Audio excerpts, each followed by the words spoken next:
Welcome back sa SIBOL 2022 National Team Selection powered by Smart. Kami ang inyong magiging casters para sa lower bracket matchup between BREN Esports and El Ganador Esports. Ang pangalan ko ay Tio Omi Ignacio na nagkamali yung spelling dun sa gitna. Kasama ko si Kaisam Wolf Nopueto. Kumusta ka naman dyan, Wolf? I'm sure nagulat ka sa RSG Philippines that defeated Onyx Philippines 3-1.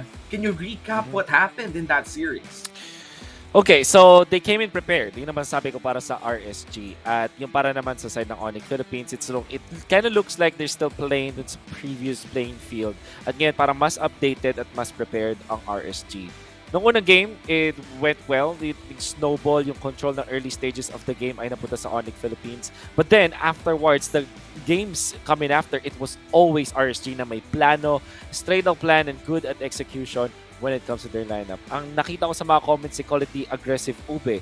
I called it the death ball from previous season ng MPL no, na kinakas natin. And it is true. Ganun yung naging estilo ng RSG. And they were so prepared. Draft-wise, composition-wise, well-deserved nung victory na yun sa series na yun. Yeah, and for Onyx fans out there, wag naman sila mag-alala kasi may lower bracket pa. In fact, we are in the lower bracket matchup right now for BREN Esports and El Ganador Esports. So para klaro lang sa ating mga para lang sa ating mga viewers kung sinong matatalo sa lower bracket matchup na to ay basically out na. Wala na pong second live dito sa ating best of 3 lower bracket. Punta na tayo sa ating Smart Pick and Bans para sa game number 1. Experience the power of Smart 5G in over 4,900 sites nationwide. Switch now to experience the difference. Visit smart.com.ph/MNP to learn more. Hashtag muling lumakad matatag. Hashtag SIBOL powered by Smart ng ating official hashtags para sa SIBOL 2022 National Team Selection. Matilda, ang unang ban ng BREN Esports, at for El Ganador, tatanggalin naman nila ang Valentino. I think yung mga heroes na kailangan i-consider ng El Ganador laban sa BREN Esports is heroes like yung nakita natin yung Salina as well as Lancelot, but BREN Esports themselves ban out the Lancelot against El Ganador. So yeah, we witnessed yung magandang Salina plays coming out from BREN Esports in their previous series, so I will not be surprised if that is also a choice. Hindi rin ako magugulat, no? Kasi BREN Esports with Saksa playing, kaya din naman yung mag-Lancelot, but I feel like na-scout out na rin nila kung ano bang kayang laruin ng El Ganador Esports dito. And now, nabanggit mo ang Selena ni Q, tinatanggal na rin to ng El Ganador Esports para sa kanilang second ban in the first banning phase. Tignan natin kung paano bang wire-respond dito ang BREN Esports. Mukhang kukunin na rin nila o tatanggalin na rin nila ang Yuzhong. This is a very peculiar ban. Hindi madalas na baba ng Yuzhong sa first rotation. Bakit kaya binan ng BREN Esports? Yeah, I think it's because nagpaplano sila mag-marksman. I think yun yung idea dito ng BREN Esports. When I look back dun sa games nila before, parang nakakita ko ng mga Claude, mga tipo mga heroes na heavy in terms of farming. Yung nga yung mga marksman type of heroes. So it kind of means ito yung type gusto nilang kunin. I'm also interested kung sila yung mag-first pick ng Glue or ibaban ba to ng El Ganador as we saw in the previous day. O was watching it, parang isa to sa mga naging flavor ng mga draft natin. Your team is nabanggit mo ang Glue. Pakiramdam ko open pa naman siya based sa narinig ko hindi yun yung na-ban. So it is a jawhead ban for El Ganador Esports. May priority pick dito ang BREN Esports. They could potentially get that Glue if gusto nilang i-secure agad para sa kanilang side lane or perhaps pwede rin nilang i-flex sa position 5. Pero ano nga ba ang magiging option dito ng BREN Esports? I feel like they are gonna lock in that Glue. May prediction ka ba? Tingin mo ba sa XP lane to, sa position 5 or Flexi DS pa rin to? Well, flex to. This is super flex. Kaya naman sobrang lakas ng Glue first pick. Ngayon, di ba, parang why would you ban out the Yuzhong? Ano ba yung mga kina-counter yung Yuzhong? Both sa marksman, another lane matchup na kayang ipanalo ng isang Yuzhong ay yung sa Glue. Kaya na makes me think, ang El Ganador ba ay kukuha ng hero like a Faramis na straight up counter dito sa hero na to. Yep, nakita na rin natin yan actually from M3. I think Onyx Philippines actually playing that Paramis to counter a Glue pick But ang nakita din natin naman sa stick tayo sa SIBOL, no? Kahapon nakita natin ginamit ang Cecilio, nagpapasabog pa rin ng mga mini glue, kumbaga, kapag nag-stick na. Pero split rather. Pero ito na nga, the Claude. Nabanggit mo sa akin dati, Wolf, naalala ko to, nung bago si Glue, sabi mo, instant 10 stacks ang isang Claude kapag nakapag Art of Thievery sa isang nag-split na Glue. Ganun pa rin ba? You know, laging may mga updates sa MLN. I would say sa aking mga rank matches as well as mga training na nakita ko from other teams, parang hindi pa ako nakita ulit ng ganong mechanics. So at this point, hindi ko muna siya hindi na natin. But here, what I want to say is generally okay na okay si Glue ngayon laban sa mga traditional matches. Mahirap kumilos if you are Claude laban dito sa Glue. So, I wonder, El Ganador, nakahanda ba sila? Are they gonna third pick Faramis? Kasi itong Claude na inuna nilang i-pick, sobrang delix nito para sa akin. Siguro nakaw-pick siya laban sa BREN. But, in theory, ang daling kontrahin ng isang first pick Claude sa ngayon. At sobrang scary nito para sa El Ganador. Ang mga teams lang na ginagawa to ay yung mga teams na handang-handa talaga when it comes to their composition. So, they better be prepared. Dapat talaga prepared ka kapag kalaban mo ang isang M2 World Champion organization tulad ng BREN Esports. Kahit si few na lang ang natitira sa original squad na naglalaro ngayon para sa SIBOL 2022, di mo pa rin maipagkakait yung achievement na yon sa BREN Esports. And you need to respect that. El Ganador Esports taking a risky first pick, as you said, with that Your team is banning. Mukhang hindi sila kukuha ng Faramis dito, no? To counter the Glue, they're gonna lock in that Kufra, yung Kufra na nakita din natin kanina sa earlier series before this one, na talagang clutch sa kamay nila. Yeah. So, with this Kufra, ang parang naging signal nito is explain itong ED, right? Because normally, ang nangyayari ay ikaw ang ginagamit mo yung ED na position 5, but since you already revealed the Kufra, means na gusto nila na magandang explainer na lang na reliable din yung crowd control in the other portions of the game. So if you look at this, ang ganda ng CC, ng chain CC ng El Ganador that they can use. This Kufra, pwede siyang umikot dun sa may X-Lane para kumuha ng mga plays out there. Para naman sa BREN Esports Fighters yung main composition nila dito. So, tinatago pa nila yung main carry nila. I would say, itong Pakito yung gagamitin nila bilang isang jungle. Yun yung hula ko dito. Kaya naman, naghahanap ng mga long-range burst damage na bans itong El Ganador. Kasi ito na lang yung kulang. Ito yung kukompleto sa BREN Esports. Para mga Lilia, mga Farsa, heroes na mag-shred, tapos mayroon kang killing touch. Mayroon kang finishing touch mula dun sa yung marksman. So, I'm thinking mga mga Brody. Parang yun, may mauna yung mga fighters, tapos may mage na kukuha ng damage, and then Brody pops the turn apart memory, win the fights off of that. Yeah, definitely Brody still one of the best marksmen here. And in terms of composition, range damage na lang talaga ang kulang para sa BREN Esports, and they are focusing on the jungle in terms of bans. Sinigurado nila na wala tayong hyper-mobile assassin by taking away that lane, taking away that Hayabusa. No, kaya magiging fourth pick ng El Ganador Esports dito, considering nga na nasabi mo na post 5 itong Kufra and most likely XP lane itong Edith. And medyo telegraph na rin ang first 3 picks talaga ng El Ganador Esports. There's not much surprise. Kailangan na lang talaga nila mag-lock in ng 4. Your team is picking. Yep. And we can see that Roger is ano bang magandang term dito? Parang ito na yung mga naiwan, ito yung nasa baba ng tier list. Na since you're looking at the team na hindi ganun fast yung knowledge, yung parang hero pool nila, na pipilitan silang kumuha ng mga ganitong heroes. So that's my guess here from El Ganador. I do hope na meron silang composition for this. So far, what I'm seeing for El Ganador is massive physical damage. Sabihin natin Edith, syempre may magic damage yan, pero hindi ganun yung condition niya. So, hahanap tayo ng mga tipo mga Kagura-like heroes or Eve-like heroes na natin from El Ganador, and then maybe yung Snowball na gusto nilang hanapin. Yep, definitely. And they need a little bit of burst damage para mapadali yung buhay ng Claude and ng Roger sa paghanap ng kills. So they definitely need that burst damage for the side of El Ganador Esports to finish up the BREN Esports composition. You asked first, Wolf, long-range damage. Wala nang masahaba pa sa Eve at dinagdagan din ng napakahaba na range ni Brody with the torn apart memories. So far, no, ang composition ng BREN Esports, ano masasabi mo dito? Yeah, I think ganun talaga. Ang sakto-saktong inanap natin sa BREN Esports. I think we kind of predicted it. Hanap ka ng mga mage shredders from long distance na magbibigay sila ng burst. Eventually, finish up mo siya with a Brody torn apart memory. That's the composition na gustong gawin, ipakita nitong mga players, itong draft ng BREN Esports.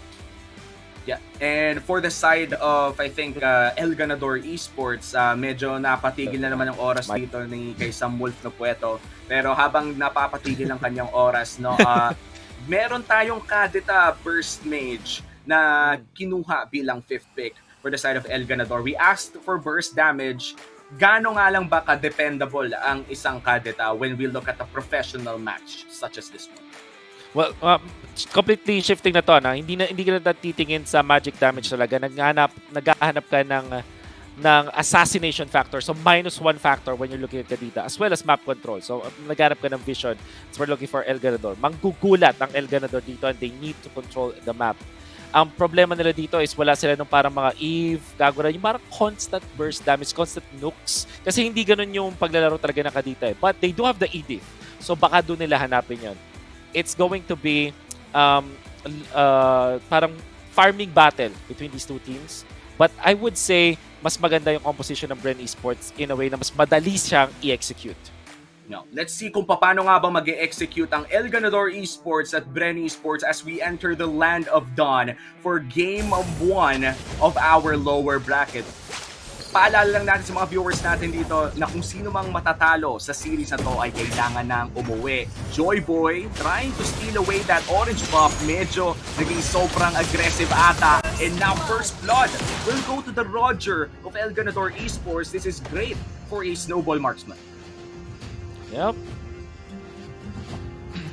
The thing is, ang BREN Esports ay pwede mag-play ng, alam mo yung parang passive ka pero naghihintay ka lang ng timing, tapos when the timing hits you, just go for it. So, looking for openings itong BREN Esports. Unfortunately, nandito si Saksa sa isang hero na gumagawa just that. The playmaking Pakito.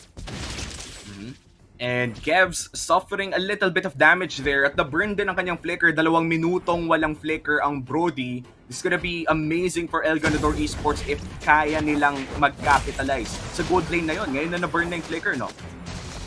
Yeah. Okay. And ang ganda nga lang ng ginawa ng El Ganador na yun, kasi normally itong Claude, sinabi nga natin hindi ganun kaganda yung first pick na Claude kasi pwede siya ma-counter. But at the same time, since tinulungan yun ng isang Kufa doon sa may top lane, nagkakaroon siya ng slightly better na laning stage. Sabihin na natin okay yung lanes para dun sa Claude, pero ang tanong, kaya ba niya early? Tignan mo kasi nako, delikado ata dito si Percent. It's a 2v1. Saksa Jago dealing a little bit of damage. It's enough to take down Percent. And that is 1 kill going to the hands of BREN Esports. 1-1 na ang ating kill score. Oh my God. We can see na ginamit nila yung actually pwede pa nilang ilaban to Yun, buti na nag-level 4 to si Mingwin. Kaya yung El Ganador ay nakapwesto dito sa turtle pero nasa oh no, wait a minute! Mingwin! Biglang na-burst ng Kadita. Kung sino pa dapat yung mang-burst, siya pa ang bumagsak. And now BREN Esports, proper timing, rewards them with this turtle.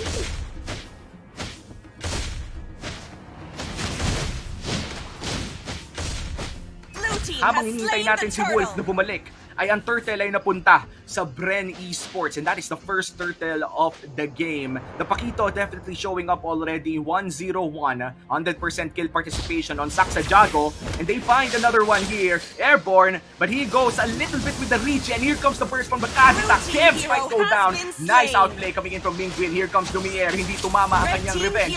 At mapipigilan niya ng saglitan si Joyboy, ngunit kailangan na rin yan tumakas. It's a 1-4-1 trade, and we go to the gold lane. Medyo naka-plating dito si Joseph. At mukhang nawawala pa rin. Si Wolf, guys, kung may nakahanap man, kung nasaan nga ba si Wolf, hanapin na po natin. Baka may nangyari na po. Balik tayo dito sa Land of Dawn. Lumiere and Brisk will be looking for another opportunity here. No? Naka-first blood kanina si Idol Brisk. 1-0 na siya pero parang hindi na nadagdagan ang opportunity na yon. And now they might even force this Brody. May flicker na rin nga pala. He did secure that item early on in this game that Blade of Heptasis. So mag-expect tayo na may dagdag na damage dito si Kevzu. With BREN Esports at this point on, lamang naman sila ng 1,000. It's still pretty safe to say that BREN Esports is somewhat in the lead in the early game.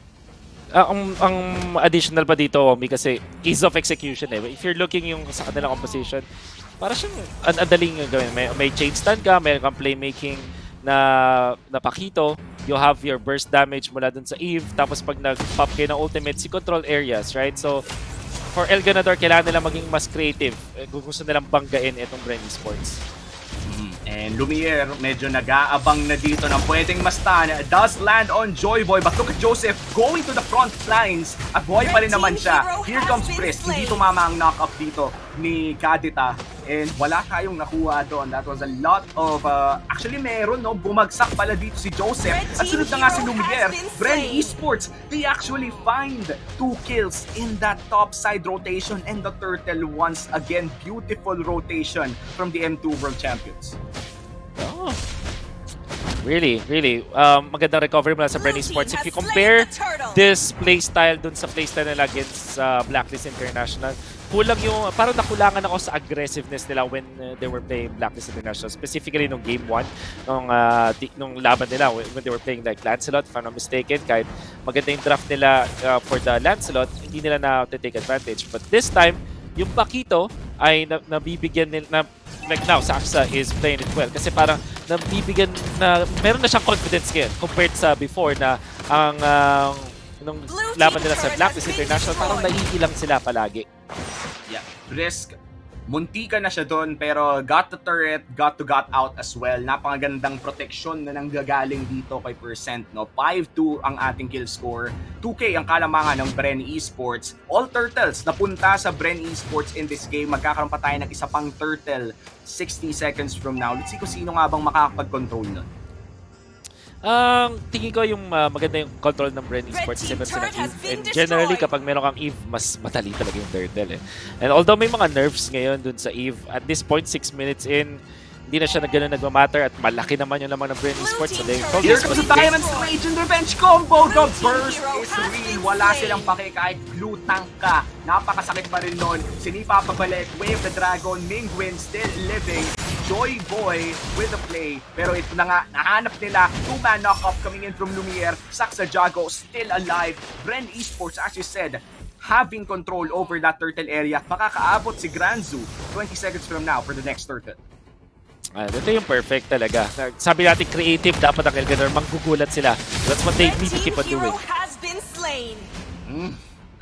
Kung dapat El Ganador yung manggugulat, no? Pero mukhang El Ganador ang nagulat sa nangyaring yun. Yung mga tanks nila natutunaw na lang bigla. That is the second death of Percent. And now Mingwin, rough waves defensively. Medyo nakakalungkot tignan yun. Let's look at the top side. Saxa Jago with a 4v1. And finally, they get a kill back. El Ganador Esports might even take this turtle. Ngayon nawala ng restitution ng BREN Esports. But Joseph taking a lot of damage from that Brody. And now Joyboy kicking back with the real-world manipulation. Kailangan na rin tumakas ni Lumiere. And suddenly, sinabi mo na Wolf, real-world manipulation wins you turtles.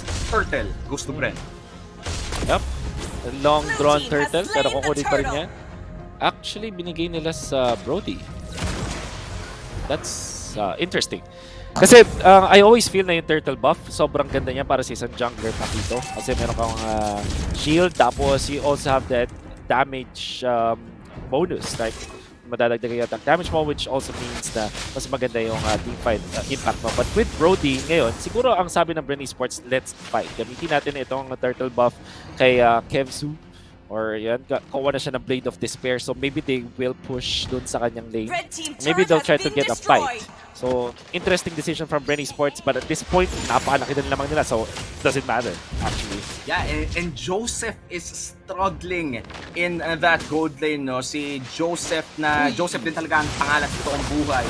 And now, right here down the river, the team is down for the side of BREN Esports. At isa lang rin ang bumagsak para sa El Ganador. It's a 4v4. Hinahanap dito si Percent. Knockup is real, pero bago pa mabalibag, napatay na. Here comes Joseph in the front line. Took at the damage coming in from Saxa Jago. Mananakaw pa ata ang purple buff.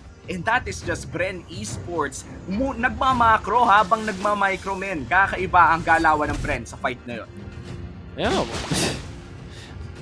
Ace of execution at its finest, mga kaibigan. Kasi yung composition na sobrang, sabihin na natin yung traditional. It worked before. Ang glue, na pang-peel. They also have the initiation na ang gulat gamit itong choke. Mag-vision yung glue. Tapos magdadamage yung Eve and then torn apart memory to change it. You also have the playmaking potential na sa Pakito. Super duper good para sa BREN Esports as they are now really doing well against El Ganador. And sinabi natin na itong first pick na Claude ay mahihirapan totally laban sa BREN Esports. We can see it now. Nagkaroon siya ng descending lane stage but now it's difficult. And while you were explaining na mahihirapan ang Claude, no, Granzu, this is the second time na nahuli siya ng combo ng El Ganador Esports. But El Ganador, they did expend a lot of ultimates in that single pickup, but they will start this Lord. This is quite risky for El Ganador Esports, but they're willing to take the risk against BREN Esports. Joy Boys, hindi papabalik dito si Percent. Makatakas pa kaya with a rat? Here comes the knockup. Hindi tumama. Nag-flicker palayo si Kevsu. Pero look at the Lord. Hindi sino makakapag-secure na secure ng El Ganador Esports. Here comes the blazing duet. At bumagsak na rin si Saxa. Here comes the comeback coming in from Joseph. BMI pabalik pero double kill ang sabi ni Kevsu. And this is El Ganador finally taking their first major objective apart from that one turtle earlier. Oh, wow. Okay, good execution, good idea para sa El Ganador Esports, but BREN Esports, siyan, laki na nung kanilang lamang. So nakita natin na yung damage nila overall. Pag kinag-combine mo with combination dun sa few na Eve, tapos meron kang initiation mula sa Pakito pati rin sa Cho. Just makes total sense here now. For Joseph, ang inita niya dito is yung Demon Hunter Sword plus the Golden Staff and the third item. Depende kung anong pipili niya. Sometimes, Claudes, kapag katapat nila yung mga Eve ay kinakailangan nilang kumuha ng defense item like Athena Shield o kaya Brute Force Breastplate. Sometimes, itotodo mo na kukuha ka ng Wind of Nature para makipagsabay ka sa opposing marksman. Then again, with this Lord, mukhang mas lalapit sila dun sa ganong opening para dun sa ating Lord. Now, getting even a turret top lane. So, yeah. And so did the El Ganador Esports, though. They're back in this game. Just a 3K gold lead on the side of BREN Esports. They're re-establishing yung map pressure na nawala sa kanila kanina. Is this a indicator that this Claude might be dangerous for BREN Esports now? It is. Tama ka dyan. Siguro trick lang kaya hindi siya, it is a threat for sure. Kailangan i-recognize ng BREN Esports. But they do have the tools. Meron silang Eve at Blue. So itong si Granzu, as long as kaya niyang sumanib dun sa Claude, ay mahihirapan si Claude na pumwesto sa laban. They also have the combo of the Eve.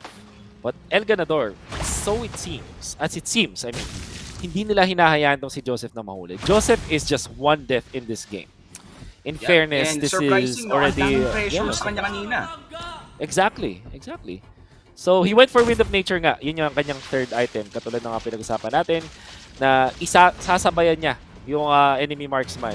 Para naman dito sa ating Brody, since meron siyang influx ng gold. 9.6k siya. Meron siyang fourth item, which is the Wind of Nature din. Dapat kay Joseph. And Wind of Nature against a Claude is very, let's say, one of the best items talaga to pick up. Pag nakita mong umulti na Blazing Duet, hit that Wind of Nature, suddenly hindi ka makakaramdam ng kahit anong sakit. It's the same thing for 1-1. So it's a pretty smart build coming in from Kevsu this time around. And we are looking at an almost even ball game here. A 2k gold team for the side of BREN Esports, but control over the Lord area. This is a Luminous Lord na pupunta na sa El Ganador Esports. And Kaso nga lang, no, si Edith kailangan mag-clear sa pressure na ginawa ng BREN Esports down bottom side. Yeah, that's right. At this point, yung Lord ay importante na to minsan, pero look at that! Oh, nice! Pasok dito, real world manipulation. Mga katama sa tatlo. Saksa Jago dito sa backline. Parang walang bawas yung placing to it. Pero napapilit lumayo ang BREN Esports. Si Mingwin, mag-ulti. Walang matatamaan pero makakakuha ng konting damage. Naghahanap dito si Bliss ng isa. Pero men, grabe naman yung micro-one dun. Parang nagkapilitan lang silang kumembot sa isa't isa. Very well done. So, mas na-spend nga lang yung mga battle spells. So, El Ganador is happy with this! Eto na yun! Tumama ang isa, tumama na ang lahat. Lord, sinisimula na muli ng El Ganador Esports at mukhang hindi na makakontest pa ang BREN Esports. This is the second Lord for El Ganador. Joy Boy looks to be the next target here. It's a 5v1. Nakatakas kaya dito ang Tono. Na-knock up na siya. And here comes the Rock Waves. El Ganador Esports suddenly 1K behind na lang so BREN Esports. I'm so amazed on how they did it. Okay, so yung naging resulta na Lord fight for El Ganador, and simula dun sa sayawan nga dun sa may mid lane na napansin dito ni Womi. Nag-force sila ng mga flickers. And yung battle spells na napuwersa ng El Ganador dun sa mini-fight na nangyari sa may mid lane, it allowed them to secure the Lord. At nakakuha pa sila ng isang kill on top of that dahil dun sa pweston ulit ni Mingwin. And ito yung mga tipo na mga roamers or at least yung mga position for mid lanes, mga supports, quote-unquote, na it won't matter kung gaano karaming deaths ka sa early stages of the game. When you get that jump sa tamang hero sa late game, sa mga fights na nagmamatter, hindi na mahalaga kung gaano karami yung deaths mo. Blue team base turret has been And destroyed. that's the first inhibitor turret down for BREN Esports. The Luminous Lord goes down as well. Meron pang wave sa bot side pero mukhang gagamitin ng Pakito ang kanyang abilities para matulak ng konti ang mga minions. And that is a successful defense down bot and mid. Pero nabasagan ng isa ang BREN Esports. El Ganador Esports, this is the time for them to celebrate a little bit. Equalize na ang gold lead. Tignan mo yung El Ganador.